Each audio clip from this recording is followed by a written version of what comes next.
Assalamualaikum warahmatullahi wabarakatuh. Halo teman-teman semua, perkenalkan kami dari kelompok 5. Nama saya Muhammad Rizwan serta rekan saya. Nama saya juga Kairunisa. Saya Syamil Yusuf. Pada kesempatan kali ini kita akan mempresentasikan tentang systematic sampling.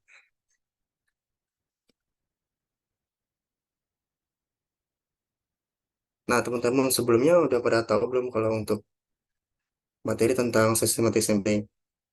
Nah, kalau misalkan tahu, di sini kita akan memberikan secara rinci bagaimana dan apa itu systematic sampling. Kalau misalnya kita lihat dari definisi, menurut Margono 2004 menjelaskan bahwa systematic sampling dapat didefinisikan sebagai cara untuk menentukan sampel yang jumlahnya sesuai dengan ukuran sampel yang akan menjadi sumber data sebenarnya, dengan memperhatikan sistem-sistem dan penyebaran populasi agar diperoleh sampel yang representatif. Dari menurut Pak hari ini, sebenarnya masih banyak lagi penjelasan-penjelasan lainnya. Secara sederhananya, dapat kita simpulkan bahwa penjelasan systematic sampling itu yaitu suatu metode pemilihan sampel yang dimana angka pertama dipilih secara asak, kemudian angka selanjutnya dipilih secara sistematis dengan pola tertentu. Untuk definisi ini, yaitu metode statistika digunakan untuk memilih sampel dari populasi yang lebih besar secara sistematis dan acak. Ini adalah teknik yang banyak digunakan juga oleh para peneliti juga, dikarenakan dari systematic sampling itu digunakan secara lebih mudah daripada sistematik yang lainnya. Kemudian lanjut, yang kedua adalah macam-macam systematic sampling. Yang pertama yaitu adalah linear systematic sampling dan yang kedua circular systematic sampling. Lanjut. Nah, teman-teman, untuk linear systematic sampling ini yaitu metode pemilihan yang tidak berulang, yang di mana sampel pertama yang dipilih antara angka-angka pada interval pertama populasi tersebut. Nah, bisa kita lihat yaitu untuk linear systematic sampling ini, yaitu salah satu metode pengambilan sampel yang biasanya juga digunakan untuk para ahli. Metode ini dilakukan dengan melakukan pengambilan sampel secara sistematik pada jarak tertentu yang diurutkan dari berdasarkan nomor-nomor yang sudah ditentukan. Next. Nah, bisa dilihat untuk gambar sampel interval ini. Dari gambar ini kita bisa sajikan data dari nomor urut 1 hingga kesekian. Untuk menyusun sistem linear systematic sampling ini, pertama-tama kita harus susun populasi pada urutan yang diklasifikasikan. Kemudian hitung interval dengan menggunakan rumus interval sampel sama dengan jumlah populasi dibagi dengan jumlah sampel. Nah, dari jumlah populasi ini itu kita bisa cari sendiri atau kita bisa tentukan sendiri. Kemudian untuk jumlah sampel ini kita juga bisa tentukan sendiri sampel berapa yang ingin kita cari. Kemudian pilih angka secara acak antara 1 sampai K. Atau bisa kita artikan kita bisa membeli angka antara 1 hingga sekian. Tambahkan interval pada nomor acak yang telah dipilih untuk mendapatkan anggota sampel yang tersisa. Next. Kemudian yang kedua yaitu circular systematic sampling. Circular systematic ini itu juga berbeda dengan linear systematic sampling, namun untuk penggunaan atau memperoleh datanya itu sama dengan linear systematic sampling, yaitu metode pemilihan yang berulang di mana sampel dapat berulang ke titik yang sama sekali lagi. Next.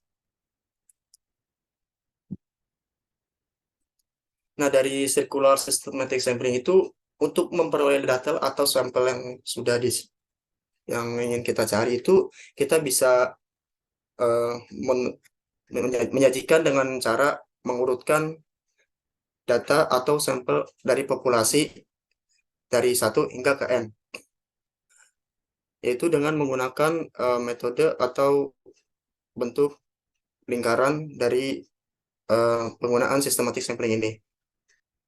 Yaitu caranya susun populasi pada urutan yang telah diklasifikasikan, hitung interval sama seperti dengan linear systematic sampling, yaitu K sama dengan N per N kecil. Yang ketiga, yaitu pilih angka secara acak antara 1 hingga N.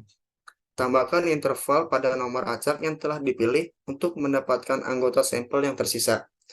Nah, dari circular systematic sampling ini, untuk memperoleh datanya itu kita bisa apa namanya memilih atau menentukan awal mula sampel yang kita inginkan, bukan cuma hanya satu, bisa sampai angka selanjutnya. Seperti itu. Next.